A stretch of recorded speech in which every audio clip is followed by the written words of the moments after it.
Always a guest favorite. There's nothing like being encouraged to get your Monday up and rolling. Joining us right now, BettyJean Schuster. She is our certified life coach, and today's topic, I appreciate, is about being our own best friend. So good morning and welcome. Appreciate you being here. It's always fun. Yeah, well, of course, you look like you always have that outlook on life. At least you right. choose to. Try. Yeah. Definitely. So being our own best friend, taking some time to reflect upon ourselves. That's kind of your whole mantra in this particular theme that you've brought here today. Tell me about that. Well, I was trying to think of something that would be pretty visual. So I came up with, when we stand in front of the mirror, sometimes we look pretty good, but if we're standing there in the mirror naked, a lot of us feel like we look a lot better with our clothes on, right? We just get uncomfortable. And sometimes being quiet with ourselves and really taking a look at ourselves makes us a little uncomfortable. We're feeling exposed. So we'd rather keep busy. We'd rather keep our clothes on by keeping busy and not taking that time to just say, wow, where am I? And having that quiet time with yourself. So you're saying we keep ourselves busy rather than settle down and really take a look at what's going on within. Yeah, well, we're afraid of what we're going to see. We're afraid that we're going to start picking on ourselves. A lot of us start picking on ourselves and saying, when am I going to get X done? Why haven't I got Z done? That sort of thing. And when am I going to pull myself together? And you start going through the list of your faults or the pressures that are going on around your environment. So just keep busy, just keep going, watch TV, stay disengaged, essentially. And it's better just to stop and say, okay, where am I at? And stop yourself from being critical. Don't pick on yourself when you are going to take a look at yourself. And that'll help you start becoming your best friend.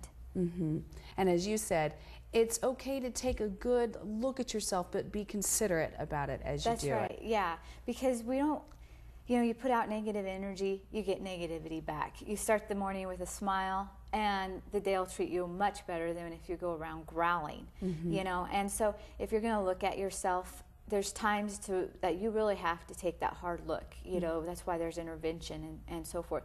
But the majority of the time, take a considerate look at yourself, because if you give yourself tender energy, you're going to create that more within yourself. The other day I was thinking about, I've been homeschooling my 4-year-old, and there's some weaknesses that we need to work on, but when I realized that is doing kindergarten material already, I was like, good job, and it was that instead of looking at the weaknesses that I need to work on to keep him moving forward, it was, hey, look at how far we've come, and give yourself a pat on the back. Absolutely, and that's just going to generate more of it. That's right, yeah. Be considerate, be soft with yourself, not excuses, but say, hey, I'm doing good, this is where I'm giving out, this is how I'm helping others, this is how I'm becoming a stronger woman, a stronger man in my life, and helping my family, and then let it go and move on, and you're going to have a more positive outlook, and you'll become your own best friend. That makes sense. Do you have some tips on ways that you can find people centering themselves, or to do this that really makes a big difference, a positive difference they can do right away without it being earth-shattering?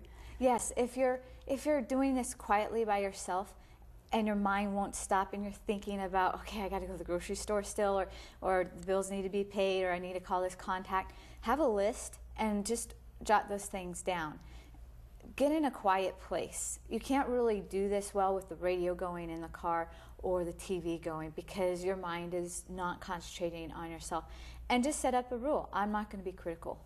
I'm not going to be critical. I'm not going to be critical about myself. And what would be the opposite of that? What would be the positive? Would it be good to myself? I am good to myself? Right, yeah. You'll find that it becomes easier when you think about yourself, to think of yourself in a more positive light than to stop and say, well, I need to be doing this, and why am I not doing this? I'm not working out as much. I shouldn't have eaten that. Those things are negative. They're too heavy, and they tear us down, and they wear us out. They do. And that's what we want to avoid.